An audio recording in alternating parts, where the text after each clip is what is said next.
Alright, since Jaren got the hood open for me, we're going to check the suspension, we're going to move on to the steering, and then the brakes. First thing we're going to check is our front and rear spring mount. Then we're going to check for prop security of the vehicle, no damage, nothing bent, broken, or cracked. Then we're going to move on to our leaf springs to make sure they're prop secured to the vehicle, no damage, nothing bent, broken, or cracked, or also no missing leaves. Then we're going to check our U-bolts to make sure they're prop secured to the vehicle, no damage, nothing bent, broken, or cracked. Then we're going to move on to our shock absorber to make sure it's prop secured to the vehicle, no damage, no leaks, and nothing bent, broken, or cracked. Then from there, we're going to go to our steering column to make sure it's prop secured to the vehicle, no damage, nothing bent, broken, or cracked. Then we're going to go to our U-joints to make sure it's prop secured to the vehicle, no damage, nothing bent, broken, or cracked. Then we're going to go down to our steer box and steer hoses to make sure it's prop secured to the vehicle, nothing bent, broken, or cracked, or any abrasions, bubbles, or cuts, or leaks on the hoses.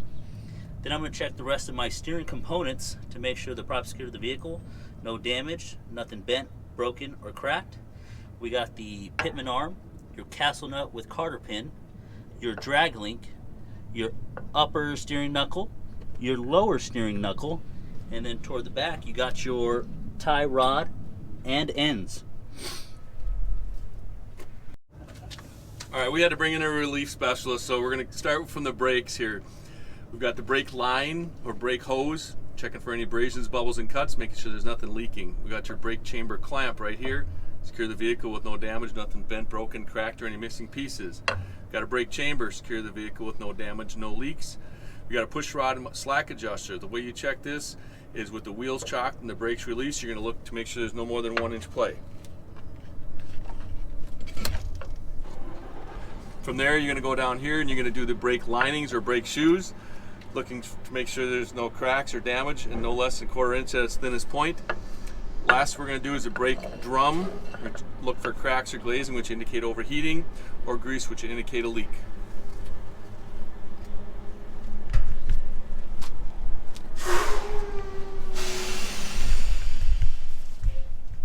From there, we're going to go on to our tire. We're going to check for ICDs, which is inflation, condition, and depth. Inflation, we're going to use a tire gauge, or in this case, a tire mallet. Condition, we're going to check for ABCs, which is any abrasions, bubbles, and cuts. And depth, these tires can be no less than 4/32, and they cannot be recapped. We're going to check the sidewalls for any abrasions, bubbles, and cuts.